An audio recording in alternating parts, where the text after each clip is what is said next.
Hello and welcome to the Ideal Investor Show. My name is Axel Meyerhöfer and I'm the host of the Ideal Investor Show, where we show you the path to early retirement.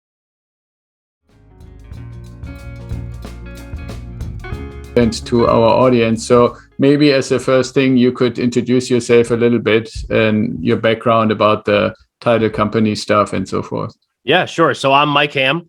I am the coolest guy in title insurance. And also the host of the Morning Spotlight podcast, which Axel was a guest on. So if you haven't listened to that episode, you definitely should go back and listen to that.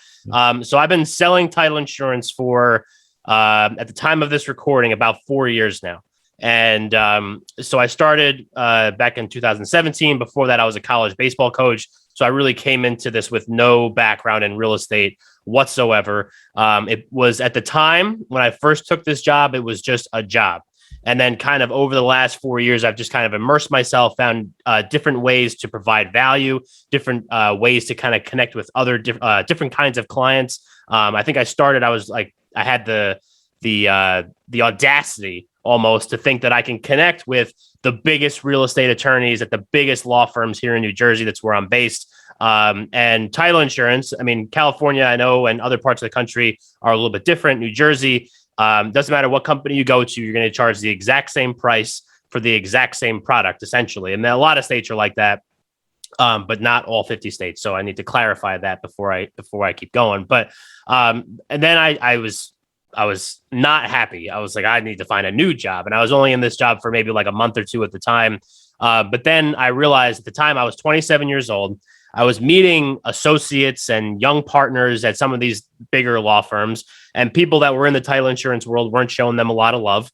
And then I just started running my own young professionals networking groups. I started running my own real estate events. Eventually last year, started this podcast as some different ways to kind of get the message out. And provide some value to those people so that they would use me for their real estate deals. So that's kind of where the very Spark Notes version of kind of how I've gotten myself to where I am today here on your new show. So I'm really pumped to be here and pumped to talk about whatever it is that we're going to talk about over the course of this episode.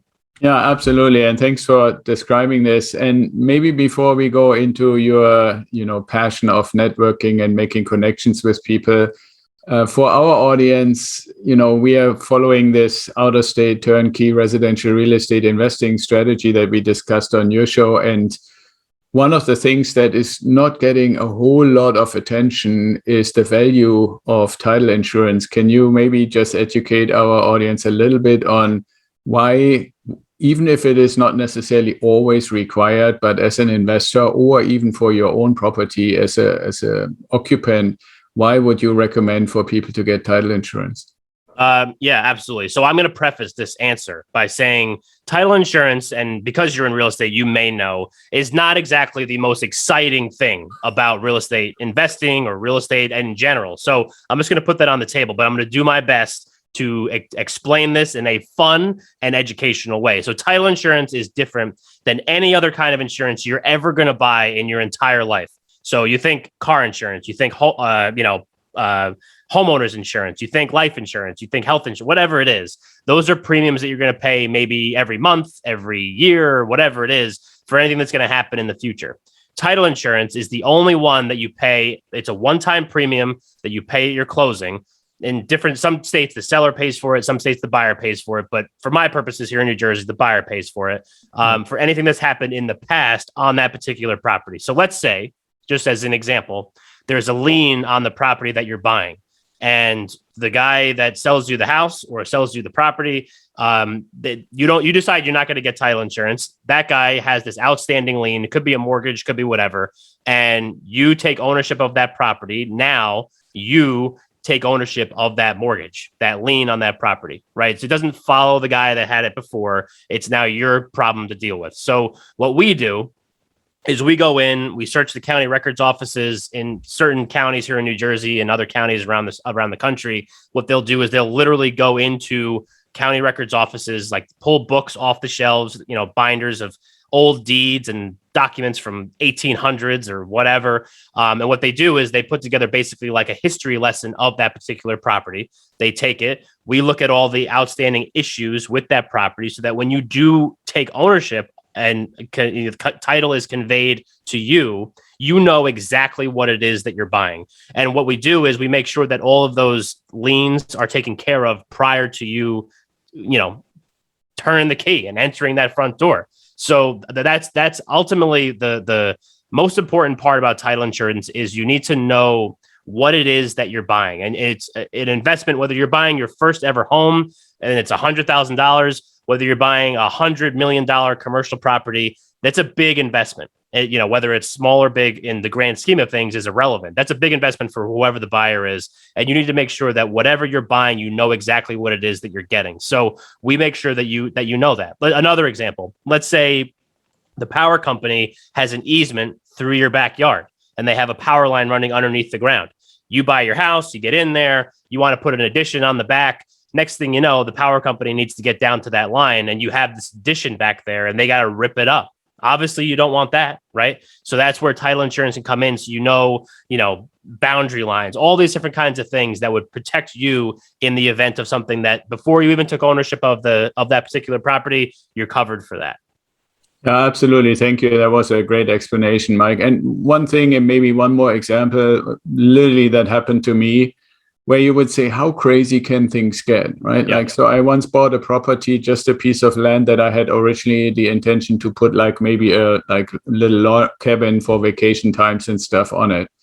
And that search that you were talking about was actually conducted and the records were checked. And at the time of closing, the records indicated that property taxes had been paid in full.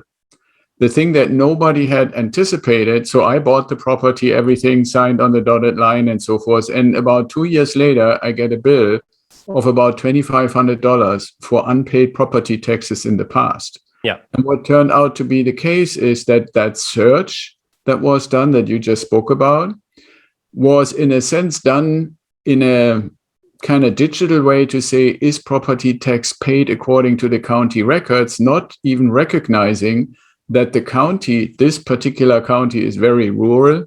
Yep. And was basically 2 years behind their property tax roll. Yeah. Right. So when they looked, I think that was something like 2014, and they had only collected up to 2012. So the previous owners had paid. But then for the following 2 years, they hadn't even been billed. So they hadn't paid. The records indicated that everything was fine. But then when I became the owner, they came to me and said, hey, those 2 years haven't been paid either. And I said, well, I didn't even own it at the time, pulled out the policy and, the insurance paid for it because, like you said, they obviously didn't pay enough attention to which years were up to date and which years hadn't even been invoiced yet. So thank you for that. Now, one other thing I wanted to basically use as a transition to networking is in all the purchases for the portfolio that we have built or have helped our clients build, it was always the case that there was a title company that actually generated these more bigger and bigger, I have the impression, piles of paper that you have to do at closing, depending on which state. Yes, that's and true. When it comes to title insurance, they seem to have a preferred partner. Now, they didn't necessarily say you have to use this company or that company. So I'm wondering if that is one of your entry points for, being into networking and building relationships on how do you get any title company that works with people who want to buy properties to work with you or your organization. Right. So basically, that's a really good question. I never get asked that question, which shows that you're getting really good at this interview stuff. So basically, honestly, I look at it like a totem pole. At the top of the totem pole, as far as referral sources for me, is a buyer. Whether it's a developer, whether it's just a friend that's buying a house, which I've done a couple of those. That is the person, especially in markets where the buyer pays for title insurance, like in my market here in New Jersey. Granted, I could do stuff all over the country, but here it's the buyer. That is the person that has the ultimate say because they're the one that's shelling out the money for these policies. And in certain states like New Jersey, New York, Pennsylvania, the rates are a little bit higher than they are the rest of the country. So that's always the number one person that I'm looking to meet, essentially. And as buyers out there, if you have people that are watching this that are buyers, you have the power to say, hey, I want to go use Mike Cam for title insurance. So the next one for me, because I do pretty much a 50-50 split between commercial and residential transactions. And so for me, nine times out of 10, more than that, 99% of the time, there is an attorney involved in that deal, right? So attorneys are probably third on the totem pole, probably after somebody in the finance space, because if you're controlling the money, you control a lot. And then attorneys are third, but there's always an attorney involved in a deal. And that's honestly where probably 90 to 95% of my business comes from, is our real estate attorneys. So those are people. So like when you are buying, your realtor, your lender, your attorney, they're all going to have people that they want to, their preferred partners, so to speak. And, Right. It's one of those things where like, it could be good because they're used to working with that particular company, but you never know. You know what I mean? So it's like one of those things where like maybe they're just getting some kickbacks on the side, which may or may not be on the up and up, but they get them and they want to use that particular title company, which is fine, and maybe they're used to working with them and all that kind of stuff. But I've found that, for us, it's the whole industry, and I'm sure it goes state to state on this, and in a lot of different industries, it's just relationships and service. So if you have a good relationship with someone, wherever you fall in one of those categories, if you have a good relationship with someone and you can expect to have good service, use them. You know what I mean? So like maybe it's not something that I can help you with. Maybe you have a good relationship with another title guy or a title person, not guy. That's great. And I respect that, because loyalty is very important in this industry. But that's kind of, the buyers have the ultimate power, the ultimate say. Preferred partners are great. But at the same time, I'm sure that I have people that would prefer to use me, but a lot of times, sometimes they can't. And that's just the nature of the business. So that's kind of how that works.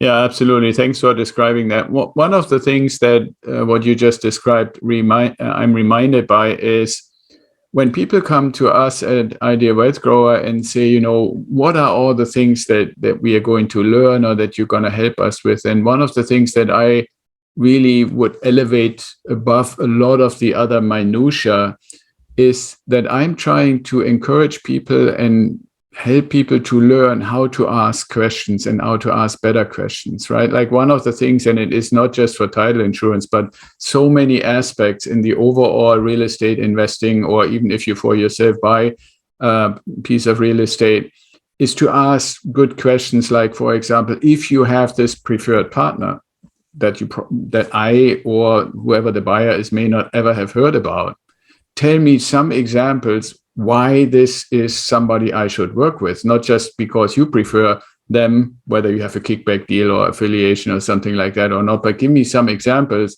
If there are credible examples where they can point to, and yes, you have to kind of trust that those examples are real and not necessarily, hey, show me the paperwork. But as soon as somebody can relatively fluently make some examples that are credible and make sense, I think that strengthens the likelihood that you would agree to go with that preferred partner. And this is true in so many areas, where I'm always saying, don't just have these questions from the little devil and the little angel on your shoulder, but be brave enough to ask them and get comfortable with the deal, so that you don't, in hindsight, say, I wish I would have asked that, right? Yeah, 100%. Education is the most important. And that's why I like what you guys are doing, is just because education is just the biggest part of this whole thing.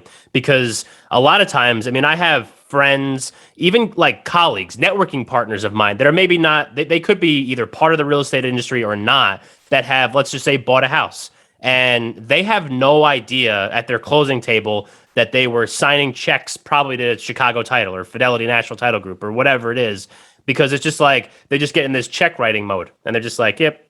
And sometimes it's like $3,000-$4,000 depending on the size of that, maybe residential transaction, anywhere from $2,000 to $4,000 just in title costs alone as part of your closing costs. And people are just blindly writing checks, and they have no idea what they're covered for. They don't even know like what it is. The attorney or whoever's doing the closing will just say like, okay, now write a $3,000 check to, whatever title company. And they're just like, okay. And they sign it and they send it. But, that's ultimately not what you need to, because you said you had $2,500 in unpaid property taxes, and you were aware enough to be like, hey, here's my title policy. you got to take care of this. And they did, I would assume. So that's a big thing. So the education side of it is key. And that's why, like I was joking before about how title insurance is not the most exciting part of the real estate industry, but it's definitely a very important part of it. It's an integral piece to this whole process. And if you don't know what it is that you're getting when you're doing it, then, you're doing yourself a disservice in that way.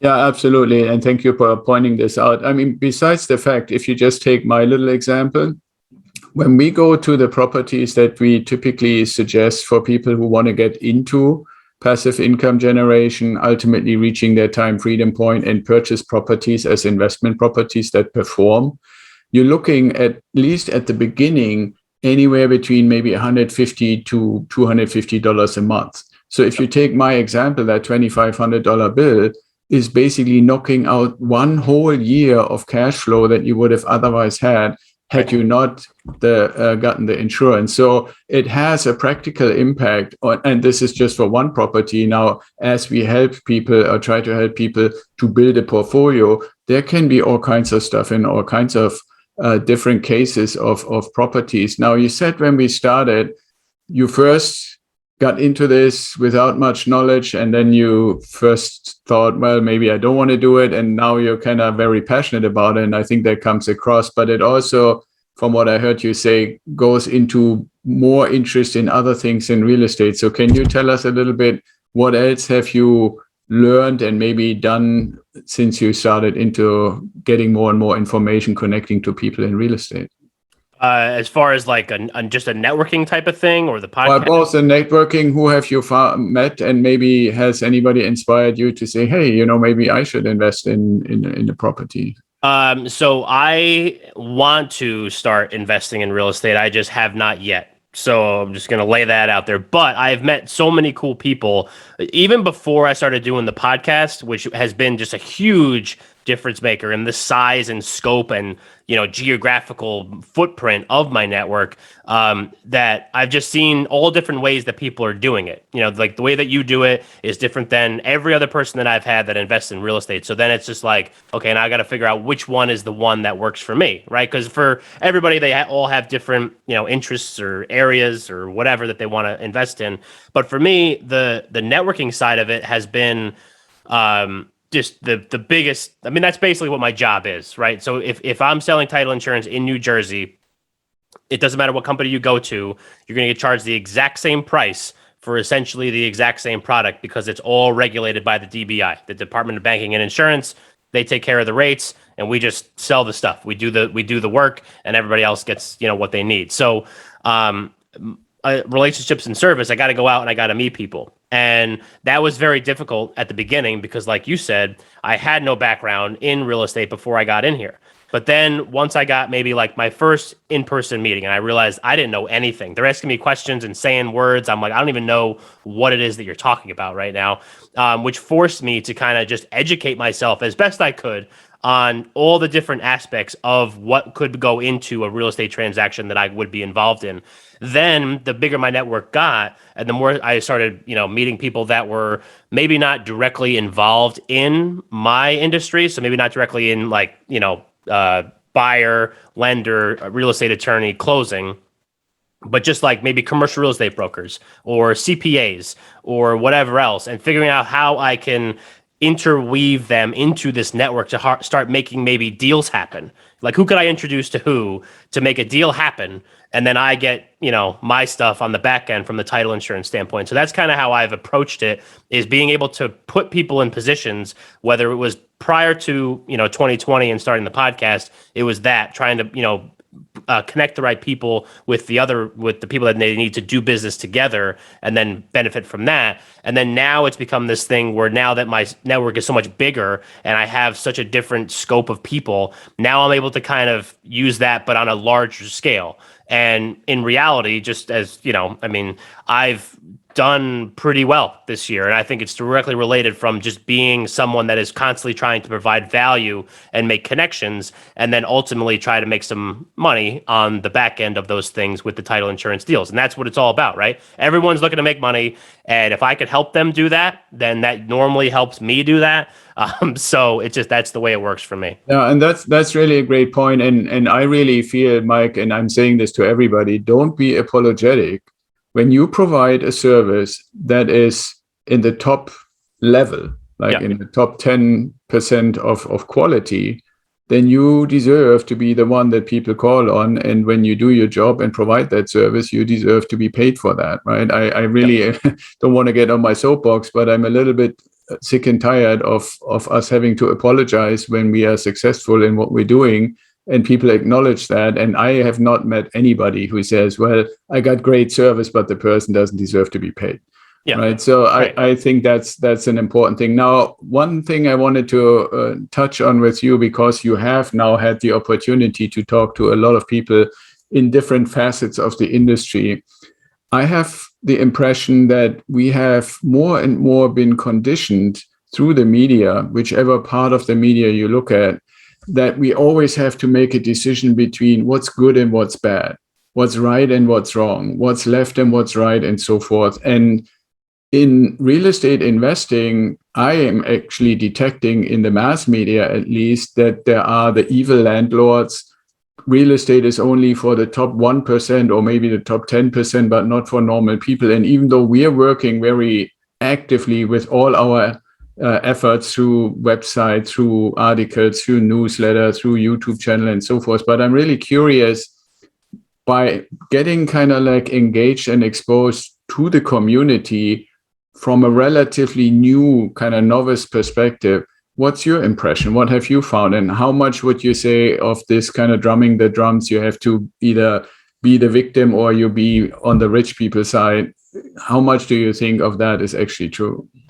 I think it's one of those things where, because I work with a lot of different people, and I've spoken with a lot of different people through the networking stuff and through the podcast, that real estate is one of those things that I think is literally open to anybody. If you want to get involved, there is a way to get involved. And it just comes with making those connections, seeking out the people that you want to do business with. You know, I mean, like, you can get involved in a multifamily syndication relatively easily. You know what I mean? Like, you don't need 50 grand. You don't need $100,000 to just like walk in and be like, I'm a real estate investor. You know, you could start pretty early on. I mean, I have friends and clients that are new. I mean, they're, you know, they make whatever they make, you know, a decent salary, not anything to sneeze at, but they've been able to set themselves up for success by just putting themselves into a deal, interjecting themselves into a conversation somehow, and maybe picking up like the scraps on like at the end. Maybe it's like $5,000, which not everybody has. I get that, but maybe $5,000 on a bigger multifamily syndication. Next thing you know, that starts that process. You know, yeah, absolutely. And I mean, if you take something like peer-to-peer or Fundrise, you can even start with $1,000, right? Yeah, so depending on which one of those crowd-funded real estate organizations. Now, like with everything, you want to do your due diligence and find out about them and how they work. But the argument that it's a matter of money, I think, is definitely questionable, because I mean, if it's $1,000 and you hesitant to at least get your feet wet on that level, then you can barely do anything at all. Yeah, then it's just not for you, because I mean, everybody's, you know, sometimes a little bit worried about taking those risks and doing those things.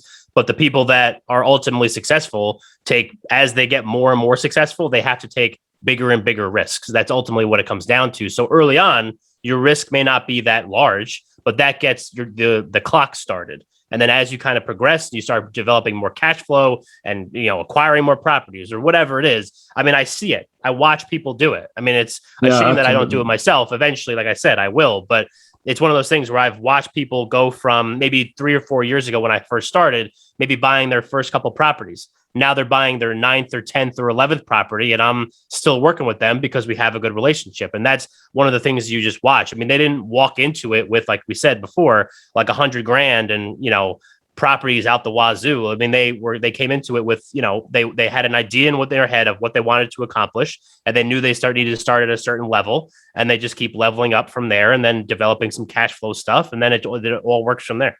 Yeah, absolutely. And I think the really important aspect of that is I try to help people to visualize things, right? And if you take this whole thing of a scale, the two sides of a scale, then on the one hand, in this aspect that we were just speaking about, you could say on the one hand of that scale is risk, and on the other side of that scale, at least from my point of view, is experience, right? So it's not automatically just because you make bigger deals, the risk increases. If you gain experience, if you do 3 single-family home investments, each 100,000, and the first one may have not worked so well, you learn from it, the next 2 work pretty well or as expected. Now that experience, when you now say, okay, I go to an apartment complex, if that's what you want to do, that experience is a counterbalance to maybe the potentially increased risk of something that you haven't done before. Right. So visualizing it that way, that you need to get into something. And I think that is not just true for real estate investing or investing in general. It's true pretty much for everything. If we look at, I want to do something to accomplish something, but I have never done it before. I mean, I'm sure there were probably a bunch of people when you told your friends and stuff, I'm going into the insurance industry, that gave you all kinds of like, what the heck is title insurance? They didn't even know what it was. I'm like, half of you have bought houses already. How do you not know what it is? Which goes back to the education side of it. But you know what I think is like what you're talking about, and I think is like one of the key things of this whole thing. And I think when you're doing these YouTube videos and you're talking, you're educating, that's been one of the things where, as I've learned more about the intricacies of this industry, the real estate industry as a whole, I mean, I don't know much about like putting together a sales contract, but I know enough real estate attorneys that I could be like, hey, what do you think of this? You know what I mean? So it's one of those things where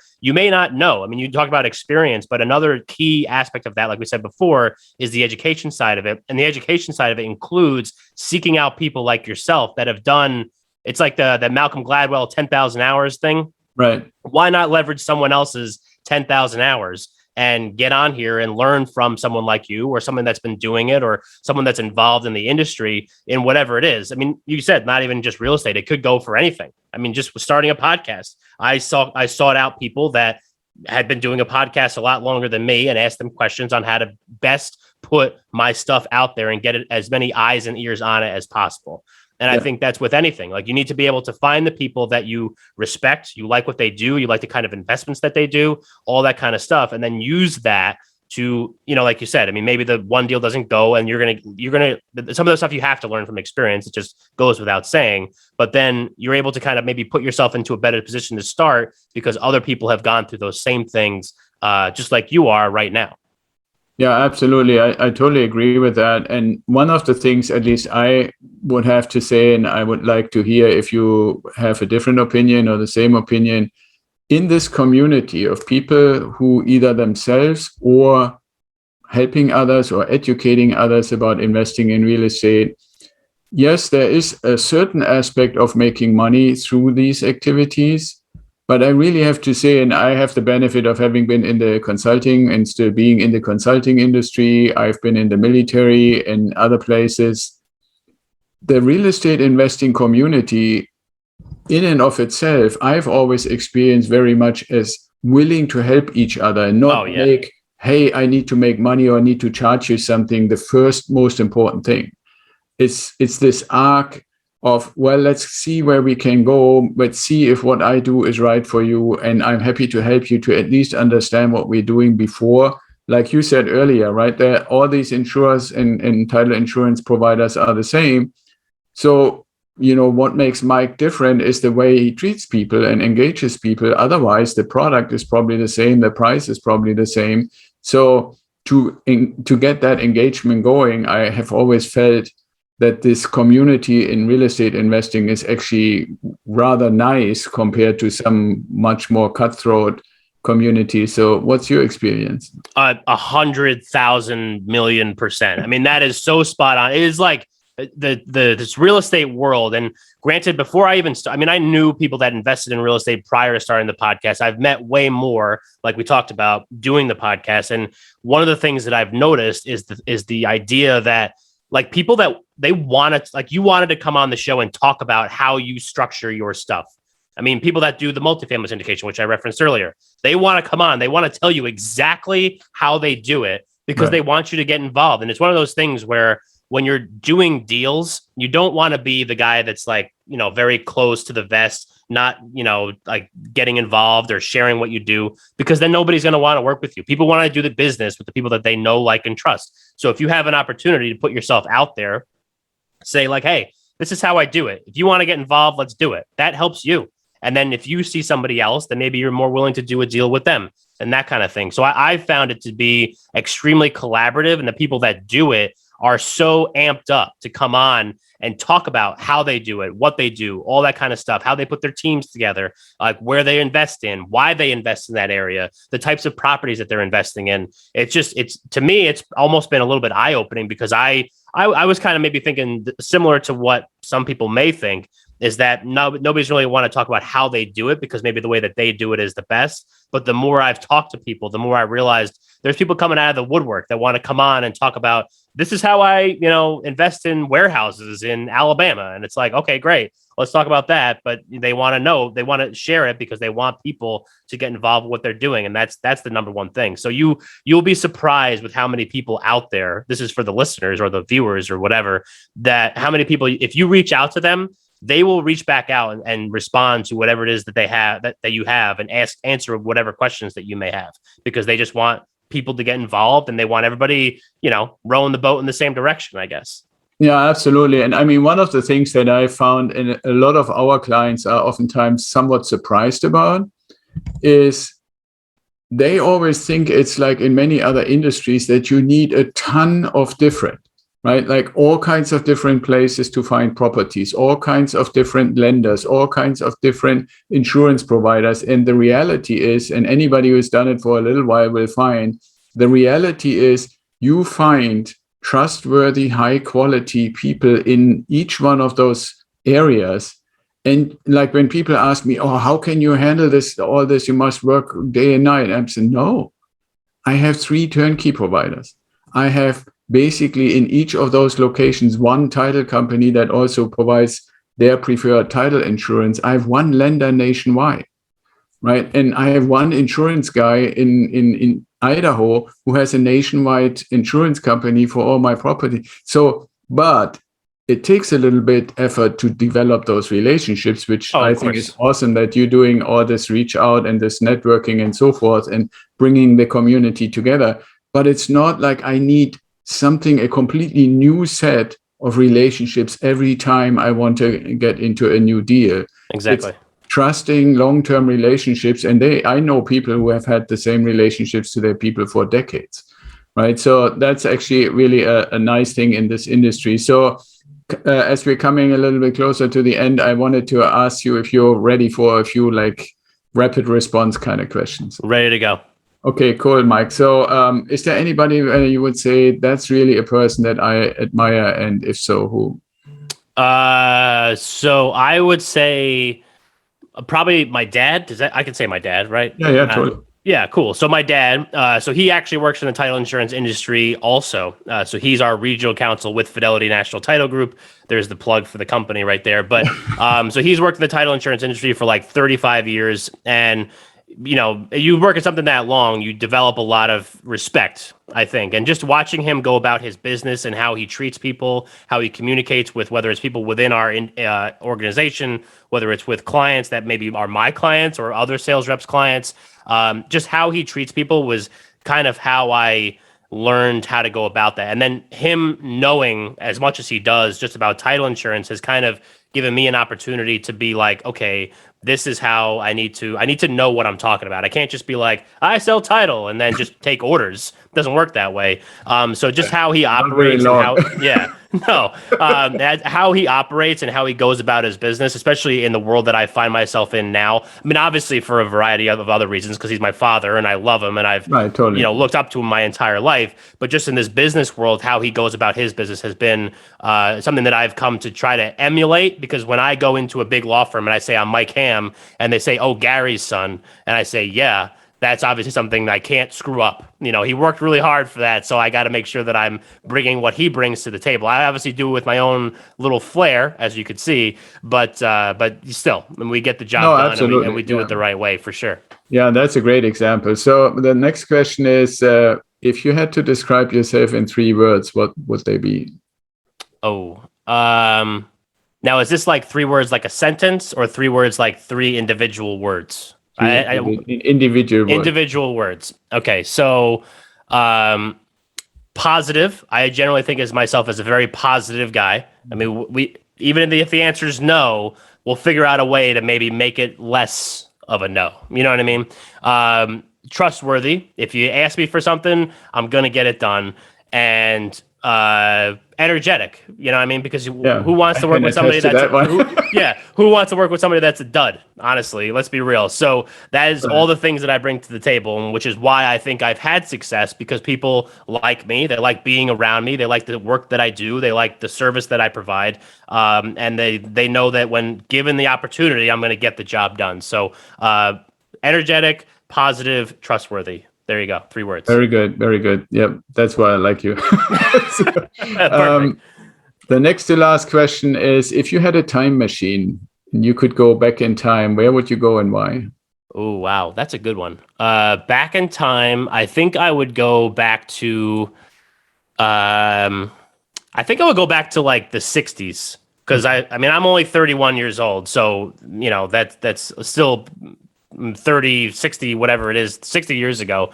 Right. But I think that was just a moment where like people at first, maybe one of the first times that people started to kind of reevaluate how they looked at the world and how they looked at life and what they can get from it. Granted, a lot of it is controversial and was controversial back then, and I get that. But that, to me, like, if you normally look at people that sell title insurance, and when I first started my show, I was very buttoned up. I would wear a suit jacket and a tie and a button-down shirt and the whole thing. And now I've kind of let my hair down, even though I'm bald, but let my hair down, so to speak, and kind of added my own personal approach to it. And that's why I think I would want to go there, because I think that was such a turning point in this country as a whole, because it just kind of opened people's eyes to like, oh no, we don't need to just like put the tie on, go to work, go home, eat dinner, wake up, go, and that kind of thing. I think that there's so much more that you can get out of life. And I think that was a key moment in that kind of lifespan of the United States that I think I would probably want to go back there and see what it's all about. Yeah, that sounds very cool. I wish you and I could do this maybe together, mainly from my perspective, because I think there were so many, in hindsight, right? So many things that they were already touching on. Yeah. That were basically pushed aside, disregarded, crazy, hippie, whatever. If you think about, that was a time when there were thoughts about how can we preserve nature? How can we be more gentle with our environment and stuff? Right. If you look at just on Monday, that report came out with the really, really dire impacts of what we have been doing in the last 60 years. And these guys already had the right idea, right? I mean, some people would say they already had the right idea with marijuana too. Right. So, yeah. Well, just like so many things, like society and culture and inclusion and all that kind of stuff. I think that was like the first inklings of people being like, hey, maybe the way that we're doing these things isn't necessarily like the right thing to do. Well, and I think now it's a little bit more under the carpet. For example, I am really fascinated by a few people who say, I want to build my homestead, and I'm following them on YouTube, and they're like million people subscribers channels, right? Where somebody said, I buy a piece of land, 5 acres, and I develop an off-grid homestead and stuff like that. And they wouldn't have 1 million views and billion subscribers if nobody were interested, right? So That's an awesome pick. I really am glad. I know that was supposed to be a fast question, but I had to chime in on that one. So the last one I want to ask you, and I know this is not related to title insurance or stuff like that, but a little bit in the same direction, I guess, is for you, Mike, what's the meaning of life? Oh, the meaning of life is To surround people that just make you happy. You know what I mean? So that could be family, it could be friends, it could be whatever, significant others. And I think that that's one of the things that I've found is that like I had to get comfortable. You got to get comfortable with yourself first, but then you got to surround yourself with people that kind of, I use this metaphor before, row the boat in the same direction, right? So like if you have people that are constantly either a detriment to what you're doing, or if you have people that are whatever, like not making you go towards where you want to go, then that's okay. They can kind of go by the wayside. So to me, it's just surrounding yourself with people that can have those shared experiences with you, that you're going to enjoy being around, and that, you know, like when you wake up in the morning, you're pumped that they're there or that you could talk to them or whatever. So to me, it's all about relationships. And, you know, if you have good relationships with good people that are like-minded, or maybe not even like-minded, just like they make you feel special and part of everything and all that kind of stuff. I think that's what I would say. I'm sure there's a much deeper answer I could probably get into, but I would just say, like, you got to put yourself into the right position with the right people. That's my thing. Yeah, and I apologize. It's a question that is a little hard to answer right now. No, it's okay. Yeah. I hope I gave you a good answer. I don't think there is a good answer. I really mean, and I would have to say I've stolen this from a German guy who has a very successful YouTube channel about investments. And he has the opportunity regularly to talk to really pretty famous people. And he asked that question at the end of his interviews. Yeah. And it's, you know, most people have not really spent a whole lot of time to put it in words. Doesn't mean that they don't have an idea of what their answer wants to be or should be, but putting it in words is a little different. So I'm glad that you did that for us. So Mike, you mentioned earlier, if people are looking for title insurance, looking for help about title insurance, or in the process of potentially purchasing either for themselves or for an investment, how can people get a hold of you? So I am very active on LinkedIn. That is one of my hubs of places that people can go. I'm Michael Ham on LinkedIn. And honestly, themorningspotlight.com. That's themorningspotlight.com is the hub. You could find everything. You can get title insurance stuff. You can get the podcast. You could run a quote. You could email me. You could do all the stuff from themorningspotlight.com. That is the Mike Ham hub, so to speak. Awesome. Yeah. Thank you for that. And awesome. So Mike, thank you. Any last words of wisdom before we close? Just be yourself. Have some fun with what you're doing. Because that just makes the whole ride a whole lot more enjoyable. So if you don't like what you're doing, do something else. That's what I would say. Yeah, that's very cool. And I'm really, really glad that our paths intersected in some way and that we help each other out. So thank you again for being on our show and helping me to learn how to interview guests. You're welcome. Thanks, Axel. I really appreciate you having me on.